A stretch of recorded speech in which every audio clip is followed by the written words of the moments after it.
thought this was um, a pretty relevant and I found interesting article.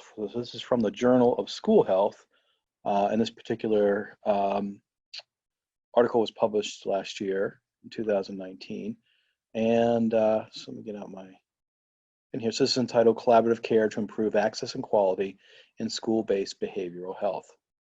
So although the collaborative care model was originally developed for use in primary care, so this is the same collaborative model that we were discussing that's associated with the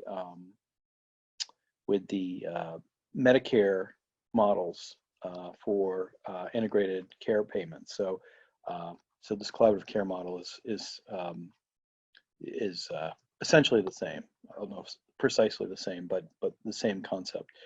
So so this model, which was originally developed for use in behavioral health integration into primary care, has, according to the authors of this study, considerable potential to advance the delivery of behavioral health services in the most common youth delivery sector, schools. Right. So, you know, we know now as we've you know now are in this COVID era that that schools, I mean, we understood this before, but now we're really, you know, as a social work body and you know, behavioral health and the education systems are seeing how vitally important schools are in terms of kind of being sometimes the first line of awareness and early detection, let alone sometimes the primary or even sole source of any amount of behavioral health services for many youth in this country. So authors, nearly 1 out of every 3 youth do not receive behavioral health treatment that they need. And 70 to 80%, as we were just talking about before, according to the data that the authors found for their article, 70 to 80% of youth behavioral services are actually delivered within schools. So, so provision of behavioral health interventions in schools significantly increases accessibility for traditionally underserved populations, such as racial, ethnic minority youth, which of course stands to reason because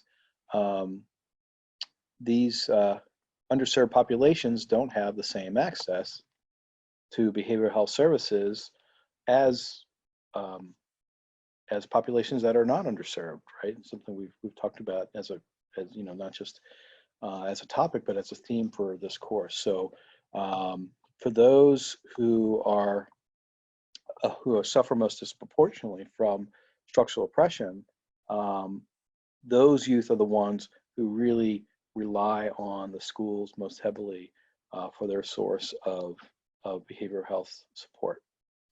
School-based personnel are the first to identify, or often the first to identify, student behavioral health problems and frequently connect students to services, including those who are unable or unlikely to access services in primary care, especially mental health care. So there's just a expounding on what we just said. So for many people, particularly those most underserved and most disenfranchised, the schools serve a vital role and sometimes are the sole resource for behavioral health services.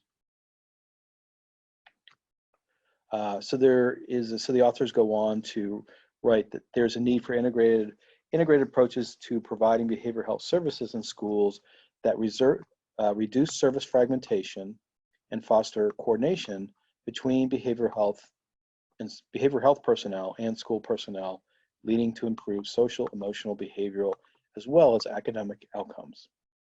So in schools, you know, somewhat like analogous to the military system, it's a little bit more self-contained, and there's an opportunity to reduce service fragmentation if all the services are being provided underneath the umbrella of the school system. In a collaborative care model, services can be delivered through schools or district-based providers, school behavioral health clinics, or through formal relationships with community behavioral health, and potentially a combination thereof.